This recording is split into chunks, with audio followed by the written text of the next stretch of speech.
भारत माता की जय। मैं Ram Gopal Awasthi, founder biology trunk institute, civil lines Kanpur, विगत 15 सालों से मेडिकल एंट्रेंस एग्ज़ाम की तैयारी कराते हुए। बच्चों, आज का जो टॉपिक है वो क्लास 12th बायोलॉजी का एक टॉपिक है, जो टॉपिक भी है और समाज के लिए बहुत ज़रूरी जानकारी भी है। सामने लिखा हुआ है लड़कियों में मासिक धर्म यानी पीरियड, मेंस्ट्रुअल साइकिल पार्ट 1। तो ये चैप्टर आपका जो ह्यूमन रिप्रोडक्शन है 12th बायोलॉजी में, उसमें टॉपिक आता है। आज हम 12th बायोलॉजी के इस टॉपिक को भी समझाएंगे, साथ ही साथ समाज के सभी लोगों को इस शब्द, जो एक शब्द है मासिक धर्म, इसे आप लोग पीरियड भी कहते हैं, इसके बारे में जो भ्रांतियां हैं वो दूर करेंगे, पूरी सही और सटीक जानकारी देंगे। इसलिए यह वीडियो लड़के लड़कियां या घर के सभी मेंबर्स ज़रूर देखें, क्योंकि ये जानकारी सिर्फ लड़कियों को, माताओं बहनों को ही नहीं होनी चाहिए, हमारे समाज के लड़कों को भी होनी चाहिए। वो भी तो जाने कि पीरियड या मासिक धर्म क्या होता है, जिससे उनकी माताएं बहनें, मतलब एवरी मंथ, हर महीने उन्हें इसका सामना करना पड़ता है। और इससे जुड़ी हुई बहुत सारी भ्रांतियां जो हमारे समाज में हैं वो सही नहीं हैं, उनकी भी जानकारी आपको आज के इस वीडियो में मिलेगी। तो वीडियो पूरा लास्ट तक देखें। इसीलिए मैंने लिखा भी है आज कि घर के सभी सदस्य यह देखें। बहुत आराम से मैं समझाऊंगा क्या है मासिक धर्म, क्या होता है उसमें, क्या ब्लीडिंग फेज होती है, बहुत आराम से आप समझिए। जो लड़कियां 12th बायोलॉजी कर ली हैं उनको भी मैं देखता हूं, जब वो हमारे यहाँ कोचिंग करने के लिए आती हैं तो सही से जानकारी उनको भी नहीं होती, जबकि उनके सिलेबस में ये टॉपिक था। रही बात मैथ वाली लड़कियों की, कॉमर्स वालों की और आर्ट वालों की, वो तो हो सकता है इसको सही से पढ़ते भी ना हो। तो इसलिए आज का ये वीडियो सभी लड़कियों के लिए है, चाहे वो किसी भी स्ट्रीम से हो, मैथ वाली, आर्ट वाली, कॉमर्स वाली, या कोई भी घर की फीमेल मेंबर, उसे भी बच्चों आप ये वीडियो दिखा सकते हैं। हम वीडियो शुरू करते हैं बहुत डिटेल में। आज पार्ट 1 है, दूसरे पार्ट में इसको हम कंप्लीटली ख़त्म करेंगे। आज पार्ट 1 में आपको बहुत सारी जानकारी मिलेंगी। आइए शुरू करते हैं। पीरियड क्या है? First menstruation. जब लड़कियों को पहली बार, ये सिंपल वर्ड है, मैं बार बार वही बोलूँगा, पीरियड आता है, तो अगर हम बायो पे जाएं तो इसका क्वेश्चन बनता है, पहली एमसी को हम लोग क्या बोलते हैं, फर्स्ट पीरियड को हम लोग क्या बोलते हैं, मिनार्की। तो याद कर लीजिए बच्चों, पहली जो एमसी आती है वो प्यूबर्टी पे आती है। प्यूबर्टी समझ गए? प्यूबर्टी वो एज जहाँ पर फीमेल के रिप्रोडक्टिव ऑर्गन्स एक्टिव हो जाते हैं, और ये एज आपकी 11 वर्ष के आसपास की होती है लड़कियों में। तो पहला मेंस्ट्रुएशन जो होता है उसे हम लोग क्या बोलते हैं, मिनार्की बोलते हैं। और ये पूरी एक साइकिल चलती है 28 से 29, 28 एंड 29 डेज में कोई साइकिल चलती है। हर महीने फीमेल को प्यूबर्टी के एज के बाद जब ये शुरू हो जाएगी तो फिर उसको हर महीने इसमें साइकिल चलेगी, और हर महीने उसमें पीरियड्स होगा, और नहीं होता तो क्या समस्याएं होंगी, ये सब इस वीडियो में आपको देखने को मिलेगा। फिलहाल तो आज का वीडियो मोस्टली मैंने पहले ही बोल दिया कि जानकारी के लिए है, ताकि हमारी माताएं बहनें भी अच्छे से इस पूरे जो एक टॉपिक भी है आपके एजुकेशन में, और साथ ही साथ जो एक सामाजिक भ्रांतियां हैं इस पीरियड को लेकर के माताओं बहनों के साथ, वो सब आज दूर होगा। इसलिए सभी लोग बहुत ध्यान से देखें। तो पहला सवाल तो यही है कि प्यूबर्टी एज आने पर जब लड़की 11 साल के आसपास पहुंचती है तो उसमें पहली जब एमसी आती है उसे मिनार्की कहते हैं, और फिर उसके बाद हर महीने ये साइकिल चलती रहती है। पूरी जो साइकिल होती है बच्चों, उसमें 4 चरण होते हैं, यानी 4 फेजेस होते हैं। पहले फेज की आज हम बात करेंगे, जो एक्चुअल में कहलाता है कि पीरियड आया। 4 फेज होते हैं, वो जो 29 डेज में 4 स्टेप होते हैं इसमें। तो हम बात करें पहले से 1 to 5 डेज, इसी को हम लोग बोलते हैं ब्लीडिंग फेज। जब फीमेल की वेजाइना यानी योनि छिद्र से ब्लड आता है, अब ये क्या ब्लड होता है, कैसे आता है, ये सब हम देखेंगे।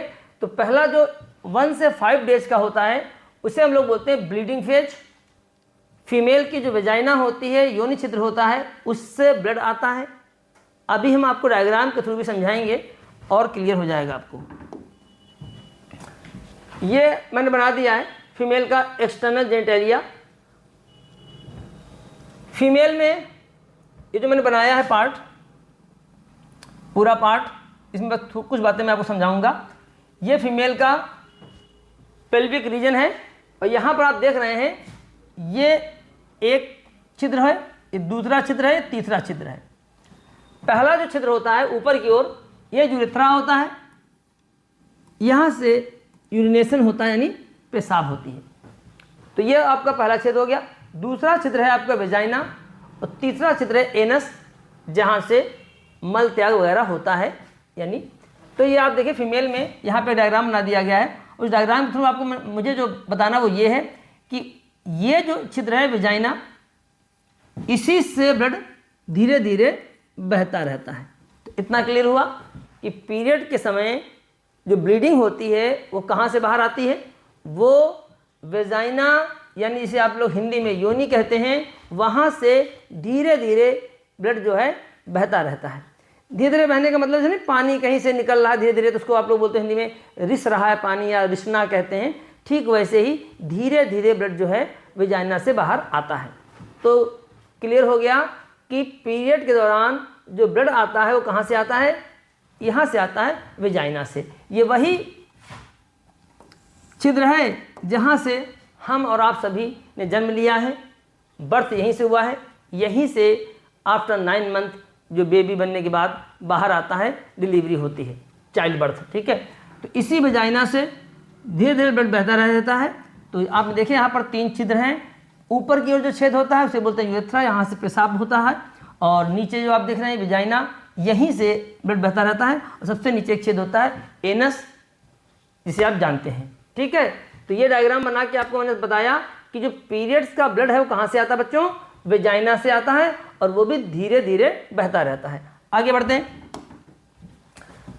माताओं बहनों को पेट में दर्द क्यों होता है, ध्यान से समझिएगा, इसको बहुत आराम से मैं समझाऊंगा। माताओं बहनों को पेट में दर्द क्यों होता है, ये मैंने डायग्राम बना दिया है। यूटेरस, गर्भाशय, बच्चेदानी, कुछ भी बोलिए आप इसको। तो जो गर्भाशय यानी जो यूटेरस होता है उसकी जो अंदर की दीवार होती है, होता क्या समझिएगा। आज लड़कों को भी पता चलेगा कि एक्चुअल में जिस दर्द को हमारी माताएं बहनें हर महीने सहती हैं, वो दर्द कितना भयानक होता होगा, और हम उस चीज़ को अभी तक समझ नहीं पाए। तो आइए आज हम इस वीडियो के माध्यम से आपको समझाते हैं। तो ये यूटेरस के अंदर की वॉल है इंडोमेट्रियम। ये इंडोमेट्रियम वॉल, इसमें ढेर सारी आपकी धमनियाँ होती हैं जिनमें ब्लड बहता है, आर्टरीज होती हैं, वेंस होती हैं, और पीरियड के समय ये वॉल फट जाती है। आप खुद मानिए कि जैसे ये मेरा हाथ है, और अगर हम यहाँ पर से ब्लेड से 5-6 इसमें घाव बना दें तो सोचो क्या होगा। जाहिर सी बात है, जब हम घाव बनाएंगे तो ब्लीडिंग होगी और भीषण दर्द भी होगा। ठीक वैसे ही ये जो इंडोमेट्रियम की अंदर की वाल होती, वो यूटेरस की जो अंदर की वाल होती है, यूटेरस में 3 वाल होती हैं, पेरीमेट्रियम, मायोमेट्रियम, इंडोमेट्रियम। मैं अंदर वाली यानी यूटेरस की, यहाँ पर मैंने लिखा है यूटेरस की भीतरी वाल। यूटेरस की जो भीतरी वाल होती है, इसमें ढेर सारी हमारी आर्टरीज होती हैं, मैंने ये रेड कलर की बनाई है, और ये फट जाती है, ये टूटती हैं। यहाँ लिखा मैंने, इसमें जगह जगह घाव हो जाते हैं। सोचिए, महिलाओं के यूटेरस की भीतरी वाल में जगह जगह घाव हो जाते हैं, और जब घाव होंगे तो जाहिर सी बात है उससे ब्लड भी निकलेगा, और घाव होने पर हल्का सा कहीं आपको चीरा लग जाता है तो कितना दर्द होता है। यहाँ तो आप देखिए जगह जगह घाव हो गया है, यानी सोचिए दर्द कितना भीषण होगा। तो माताओं बहनों को पेट में जो दर्द होता है, वो जो आपने अक्सर सुना होगा अपने घर में बहन बेटियों से ये बोलते हुए कि पेट में दर्द हो रहा है, तो एक्चुअल में पेट तो मान लीजिए हमारा स्टमक होता है, उससे क्या लेना देना दर्द का। यहाँ पर जो निचला हिस्सा होता है महिलाओं का, जिसे हम लोग बोलते हैं पेल्विक रीजन, यहाँ पर यूटेरस होता है, गर्भाशय होता है, गर्भाशय की अंदर की दीवार आज टूटी है, आज उसमें घाव हो गए हैं, तो दर्द एक्चुअल में गर्भाशय की दीवार में घाव होने से होता है, जिसे अक्सर लोग सामान्य भाषा में बोल देते हैं पेट में दर्द हो रहा है। हालांकि पेट तो हमारा एलिमेंट्री कैनाल का पार्ट है, जिसमें खाना जा करके पचता है, उसका दर्द से कोई लेना देना नहीं है। ठीक है, तो क्या समझे आपने? ये जो वॉल है, ये जो वॉल है, इसमें जगह जगह क्या हो जाएंगे? घाव हो जाएंगे, जगह जगह इसमें घाव होंगे। और आप सोच लीजिए कि इस तरीके से ये जगह जगह से, मैं दिखाता हूँ आपको, ये देखिए ऐसे ये फट गई, तो ये देखिए आप, जब जगह जगह से वॉल फट जाएगी इस तरीके से, तो ब्लीडिंग होगी जो बाहर। अब वही ब्लड जो है धीरे धीरे यहाँ से होता हुआ फिर जो वेजाइना होगी वहाँ से धीरे धीरे बहेगा। इसके साथ में टूटे हुए टिश्यू भी आएंगे। इंडोमेट्रियम एक चिपचिपा पदार्थ सिक्रीट करता है, म्यूकस, तो वो भी होगा। तो क्लियर हो बच्चों कि आज आपको जानकारी हो गई माताओं बहनों को पीरियड में दर्द क्यों होता है। तो आज सभी को पता चल गया होगा, खासकर लड़कों को भी, कि उनके घर में जो बहन बेटियां हैं, माताएं बहनें हैं, जब पीरियड्स आते हैं तो उनकी यूटेरस यानी गर्भाशय की अंदर की दीवार में घाव हो जाते हैं। वो अंदर की दीवार टूट जाती है, उस दीवार में जो आर्टरीज वेंस होती हैं, इसलिए वहाँ पर ढेर सारा ब्लड बाहर आता है। इन 1 से 5 दिनों में लगभग आप ये मानिए 100 to 150 ml ब्लड निकलता है, इसलिए कमजोरी भी होती है। इतना ब्लड हर महीने जा रहा है, इसलिए महिलाओं को बहुत अच्छे से अपने डाइट पर, अपने खान पान पर ध्यान देना चाहिए। और ये नेचुरल प्रक्रिया है, ये वही प्रक्रिया है। अगर ये प्रक्रिया बंद हो जाए तो हम सब आप इस दुनिया में नहीं आ सकते। हम आपको यहाँ आने के लिए महिलाओं में, फीमेल में इस साइकिल का होना बहुत ज़रूरी है। ये नेचुरल है, ये ईश्वर की देन है, जिसकी वजह से हम सब आज इस धरती पर पैदा हुए हैं। तो आज क्या जाना आप लोगों ने कि जो अंदर की वाल होती है इंडोमेट्रियम, क्या बोलते हैं उसको? इंडोमेट्रियम बोलते हैं। समझने के लिए आप ऐसे समझिए कि मेरा हाथ है और इसमें ब्लेड से कई सारे घाव लगा दें। क्लियर? चलिए आगे देखते हैं।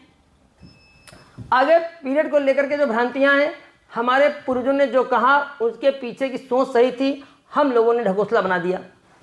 अब देखते हैं कि एक्चुअल में जो पीरियड के समय माताओं बहनों से कोई कह दिया जा रहा था कि वो मंदिर नहीं जाएंगी, वो किचन में खाना नहीं बनाएंगी, और वो इस समय अपवित्र हो गई हैं, वो छू लेंगी तो अचार खराब हो जाएगा, ऐसा कुछ भी नहीं था।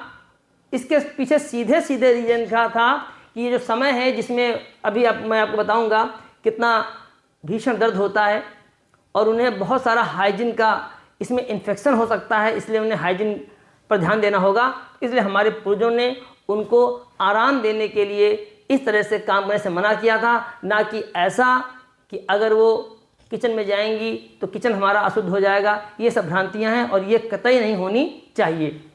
तो हमारे पूर्वज होशियार थे, उन्होंने तो बहुत अच्छी सोच से बनाया था, लेकिन हम लोग पढ़े लिखे होने के बावजूद भी अब देखिए वही पुराने ढकोसला जो आपने अपने घर में दादी अम्मा से सुना है, वही आप भी मान रहे हैं। पीरियड में फीमेल को होने वाली समस्याएं, ध्यान से सुनिएगा लड़कियों, और मैं बार बार कह रहा हूँ लड़के भी देखें कि जब पीरियड्स होता है हमारे घर में महिलाओं को तो क्या क्या समस्याएं उनकी बॉडी में होती हैं। बॉडी में पेन होता है, शरीर के निचले हिस्से में दर्द होता है जिसको हम बोलते हैं पेल्विक रीजन, सिर दर्द होता है, जी मिचलाना, थकान और बार बार पेशाब जाना। इस तरह के सोचिए समस्याएं उसको शुरुआत के उन 5 डेज में तो बहुत ज़्यादा होती हैं। आप देखिए बॉडी में भीषण दर्द रहता है। शरीर के निचले हिस्से में जाहिर सी बात है जहाँ पर यूटेरस था, जहाँ पर गर्भाशय था, उसमें घाव हुए हैं, तो घाव का दर्द तो आप जानते हो, आपकी जरा सा कट लग जाए तो कितना दर्द होता है। यहाँ तो पूरी इंडोमेट्रियम की अंदर की वॉल में घाव बना दिए गए हैं। बहुत सिंपल भाषा मैंने समझाया है, जैसे हमारा हाथ है हम ब्लेड लें, यहाँ पर 8-10 घाव मार दें। ये देखिए ये हमारी वॉल है, ये मानिए गर्भाशय की वॉल है और हमने ब्लेड लिया, इसमें 4-5 घाव कर दिए ब्लेड से, सोचो कितना दर्द होगा। ठीक ऐसे ही फीमेल के यूटेरस यानी गर्भाशय के अंदर की जो दीवार होती है, इसको इंडोमेट्रियम कहते हैं, वो फट जाती है, टूट जाती है, उसमें घाव हो जाते हैं, उसी से ब्लीडिंग होती है। तो शरीर के निचले हिस्से में दर्द होता है। निचला हिस्सा आप जो जानते हैं वो पेल्विक रीजन होता है, और वो लगभग पूरा जो नीचे का हिस्सा होता है, कभी कभी तो दर्द थोड़ा सा पैर तक पहुंच जाता है। सिर दर्द भी होता है, जी भी मिचलाता है, काफ़ी थकान होती है, बार बार पेशाब भी जाना पड़ता है। तो इस तरह की समस्याएं जब होती हैं तो जाहिर सी बात है हम सबका ये रिस्पॉन्सिबिलिटी बनती है कि उन्हें ज़्यादा से ज़्यादा रेस्ट दिया जाए, आराम दिया जाए, और इस दौरान जो भी ब्लीडिंग हो रही है उसको संभालने के लिए आप जानते हैं सैनिटरी पैड्स वगैरह आते हैं जिन्हें फीमेल इस्तेमाल करती हैं। और ये बहुत अच्छी बात है कि आज के समाज में कम से कम उनको इस तरह के प्रोडक्ट मिल गए हैं जिससे इन्फेक्शन नहीं होता। नहीं, पुराना ज़माना था वहाँ पर औरतें घर के कपड़ों का इस्तेमाल करती थीं, जिससे कई बार उनको इन्फेक्शन भी हो जाता था। अब एक बात यहाँ पर बड़ी अच्छी हम बताने जा रहे हैं, ध्यान सुनिए। तो पीरियड में फीमेल को होने वाली समस्याएं ये हो गई, अगर ये बहुत हो रहा है, मान लीजिए बहुत ही ज़्यादा शरीर में ऐंठन है, दर्द है, और कुछ ज़्यादा ही आपका पेल्विक रीजन में निचले हिस्से में दर्द है, तो मैं बार बार कह रहा हूँ, तो फिर आपको डॉक्टर से सलाह लेना है। अगर बार बार ऐसा हो रहा है, जब भी पीरियड्स आ रहे हैं और दर्द कुछ ज़्यादा ही भीषण है, तो कोई ना कोई समस्या भी हो सकती है। तो उस केस में इसको हल्के में न लें, जो भी आप फीमेल डॉक्टर्स या जो भी गायनेकोलॉजिस्ट होती हैं उनसे संपर्क करें, ठीक है। तो ये समस्याएं होती हैं फीमेल को पीरियड्स में। आगे देखते हैं, पीरियड ना आना क्या गंभीर समस्या है? एमेनोरिया बोलते हैं, मैंने यहाँ लिखा है। कोई भी लड़की, चाहे वो कॉमर्स की हो, आर्ट की हो या मैथ की हो, वो भी ध्यान से सुन ले कि जब पीरियड्स नहीं आते हैं तो इसको एमेनोरिया कहते हैं। एमेनोरिया, ये इंग्लिश में लिखा है एमेनोरिया, और ये मैंने उसका प्रोनाउंसिएशन लिख दिया है एमेनोरिया। पीरियड का ना आना एमेनोरिया कहलाता है। कारण क्या हो सकते हैं, ध्यान से देखिएगा, कारण क्या क्या हो सकते हैं, और बहुत ध्यान से इस पार्ट को सभी लड़कियां बहुत ध्यान से देखें। अगर पीरियड्स में बार बार इरेगुलरिटी हो रही है तो सोचो ये समस्याएं आपके शरीर में हो सकती हैं, और इस पर बहुत सीरियस होना है आपको, इसको हल्के में नहीं लेना है। पहला तो हार्मोनल डिसऑर्डर, डिसबैलेंस हो सकता है, हार्मोनल डिसबैलेंस हो सकता है, थायराइड प्रॉब्लम हो सकती है आपको, पिट्यूटरी ग्लैंड की प्रॉब्लम हो सकती है आपको, यानी कहीं ना कहीं पिट्यूटरी ग्लैंड की कोई प्रॉब्लम होगी। ओवरी में सिस्ट वगैरह भी हो सकती है, ये बात आपने सुना भी होगा। हार्मोनल डिसबैलेंस की प्रॉब्लम होगी, कोई ना कोई थायराइड की प्रॉब्लम होगी, पिट्यूटरी ग्लैंड जो होती है हमारी पीयूष ग्रंथि यहाँ ब्रेन के पास, उसमें समस्या हो सकती है, और ओवरी में सिस्ट विस्ट की भी समस्या हो सकती है। डॉक्टर आपको बेहतर से बताएगा। डिप्रेशन भी इसका एक कारण है। लगातार तनाव में रहने वाली महिलाओं में भी ऐसा देखा गया है, तो इसीलिए कहा जाता है कि डिप्रेशन में नहीं रहना चाहिए महिलाओं। तो डिप्रेशन भी एक बड़ा कारण आजकल देखा जा रहा है, खासकर मेट्रो सिटीज़ वगैरह में, कि डिप्रेशन की वजह से भी बहुत सारी लड़कियां हैं जिनमें पीरियड्स को लेकर के इरेगुलरिटी है, असमानता है या नहीं हो रहे हैं। यूटेरस में फाइब्रॉइड जैसी प्रॉब्लम हो सकती है, ये भी एक बीमारी है। तो इस तरीके से ओवरी की समस्या हो सकती है, यूटेरस यानी गर्भाशय में कोई समस्या हो सकती है, और हार्मोनल डिसबैलेंस हो सकता है। और इसका जो, अगर आपने इस पर ध्यान नहीं दिया तो इसके समस्याएं क्या होंगी, आइए देखते हैं समस्याएं क्या पैदा होती हैं। तो समस्याएं फिर हो जाएंगी अगर प्रॉपर किसी भी फीमेल के पीरियड्स यानी मेंस्ट्रुअल साइकिल नहीं आ रही है। तो ऑस्टियोपोरोसिस, अब जानते हैं इस बीमारी में हड्डियों की जो डेंसिटी है वो कम हो जाएगी, हड्डियां कमज़ोर हो जाएंगी। हड्डियों के कमज़ोर होने को ही हम लोग ऑस्टियोपोरोसिस कहते हैं। हार्ट की प्रॉब्लम्स हो जाएगी, ड्राइनेस इन वेजाइना, जो वेजाइना है उसमें सूखापन हो जाएगा। रिड्यूज फर्टिलिटी, और आने वाले समय में हो सकता है आप फिर मां ना बन सकें। इस तरह की समस्या जो कि बहुत ही गंभीर समस्या होगी एक स्त्री के लिए, एक फीमेल के लिए। तो किसी भी तरह की अगर कोई इरेगुलरिटी है पीरियड्स में या एमसी में, तो जल्द से जल्द आपको किसी न किसी गायनेकोलॉजिस्ट से मिल करके अपनी समस्या का समाधान कराना चाहिए। समस्याएं क्या हो सकती हैं पीरियड्स ना आने पर? ऑस्टियोपोरोसिस, हार्ट प्रॉब्लम्स, बीपी की समस्या वगैरह आ सकती है आपको, ड्राइनेस इन वेजाइना, रिड्यूस्ड फर्टिलिटी,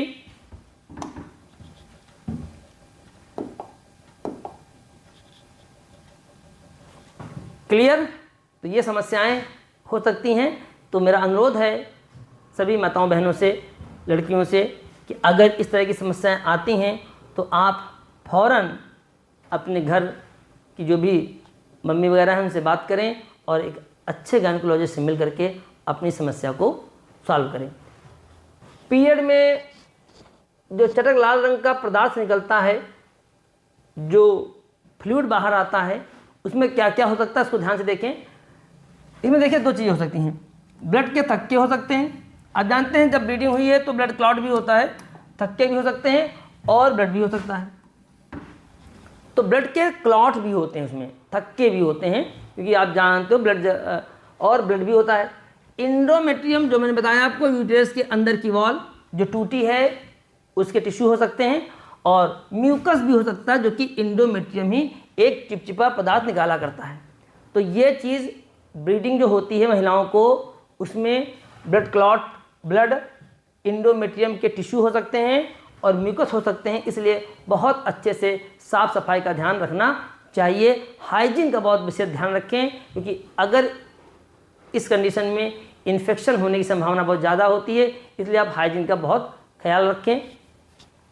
इसीलिए महिलाओं को आइसोलेशन का मतलब एक तरीके से आइसोलेशन में रखा जाता है कि वो आराम से अपना रेस्ट लें और जब काम वगैरह कम करें, क्योंकि शरीर में दर्द है, पेन है, मैंने कई सारी बातें बताई, तो उन्हें रेस्ट की ज़्यादा आवश्यकता होती है। बस यही एक रीज़न है, बाकी ऐसा कोई रीज़न नहीं है कि वो महिला किचन में चली जाएगी तो किचन अपवित्र हो गया, वो अचार छू लेगी तो अचार ख़राब हो जाएगा। इस तरह की भ्रांतियाँ गाँव में तो हैं और शहरों में भी हैं, ऐसा कुछ भी नहीं होता है बच्चों।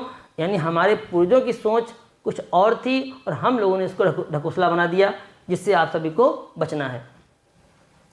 तो पीरियड में जो चटक लाल रंग का पदार्थ निकलता है उसमें क्या क्या होता है? ब्लड के थक्के होते हैं, ब्लड होता है, इंडोमेट्रियम के टिश्यू होते हैं और म्यूकस होता है।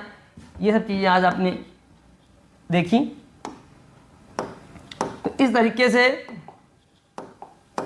आज पहले पार्ट में हमने आपको पहले फेज में जो 1 से 5 डेज का होता है उसमें क्या क्या होता है ये बताया, और अगले पार्ट 2 में हम आपको उसके बाकी के 3 फेज के बारे में बताएंगे। साथ ही साथ आज लड़कियों को भी लड़कों को भी ये पता चल गया होगा कि जब फीमेल के पीरियड होता है तो वो किस तरह के असहनीय भीषण दर्द से गुजरती हैं या सहन करती हैं। और ये जो दर्द होता है पेट के निचले हिस्से में, जिसे हम पेल्विक रीजन कहते हैं, वो गर्भाशय की भीतरी दीवार इंडोमेट्रियम में घाव हो जाने से होता है। ठीक वैसे घाव जैसे मैंने कहा कि मैं अपनी अगर इस हथेली में ब्लेड से 8-10 घाव बना दिए जाएं तो सोचो कितना भीषण दर्द होगा। ठीक वैसा ही दर्द इंडोमेट्रियम में घाव बनने से होता है। ये जो ब्लीडिंग होती है ये वेजाइना से निकलती है और ये एक बार में नहीं निकलता, धीरे धीरे, जिसे आपने कहते कहीं पे लीकेज है तो पानी धीरे धीरे बह रहा है, तो बस उसी हिसाब से मानिए आपकी ब्लड धीरे धीरे, वो जो चटक लाल रंग का पदार्थ होता है वो योनि छिद्र से यानी वेजाइना से बाहर आता है।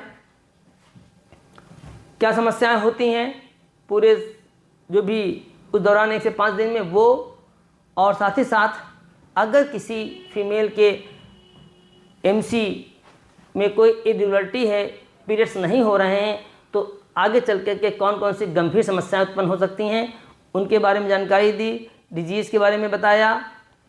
और ये नेचुरल प्रक्रिया है, ये फीमेल में होना बहुत ज़रूरी है।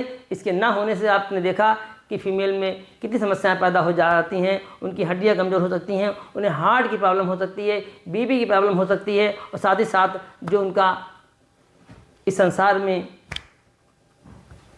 जो हम सब लोग आज यहाँ पर हैं, मातृत्व यानी उनका मदर जो बनने का सपना है वो भी रुक सकता है, फर्टिलिटी कम हो सकती है। और साथ ही साथ पहली प्यूबर्टी शुरू होती है, जो पहला MCI प्यूबर्टी में से मिनार्की कह देते हैं, और उसके बाद ये प्रक्रिया हर महीने चलती है। कब रुकती है? प्रेगनेंसी के दौरान पीरियड्स रुक जाते हैं और उसके बाद फिर वो समय आता है जो 45 साल के बाद या 50 साल के बाद महिलाओं में फिर पूरी तरीके से पीरियड रुक जाते हैं। इसे मीनोपॉज कहते हैं, जो हम आपको अपने सेकेंड पार्ट में डिटेल से बताएंगे। तो आशा करते हैं कि 12th बायोलॉजी ह्यूमन रिप्रोडक्शन से रिलेटेड टॉपिक मासिक धर्म, मेंस्ट्रुअल साइकिल या पीरियड, आज सभी लोगों ने बहुत ध्यान से पार्ट 1 में इस टॉपिक को समझा होगा। और जैसा मैंने कहा था कि ये वीडियो घर के सभी मेंबर्स के लिए है, चाहे वो लड़की हो चाहे लड़का हो, सबको बराबर जानकारी होनी चाहिए, क्योंकि ये हमारे जीवन का अभिन्न हिस्सा है। हम सब इस धरती पर आए हैं तो अपनी जो मदर हैं उनकी इसी साइकिल के थ्रू आए हैं। और हमारे घर में जो भी बहन बेटियां हैं वो आफ्टर प्यूबर्टी हर महीने इस समस्या से जूझ रही हैं, लेकिन ये समस्या नेचर का वरदान उनको मिला है। इसी मेंस्ट्रुअल साइकिल की वजह से ही वो हम आपको इस संसार में पैदा करती हैं। तो आशा करते हैं आज का ये वीडियो सबको समझ में आएगा। पार्ट 2 में डिटेल में हम उसके बाकी 3 फेज की बात करेंगे और कौन कौन से क्वेश्चंस आ सकते हैं किसी भी एग्जाम में, ये बताएंगे। चलते हैं। भारत माता की जय।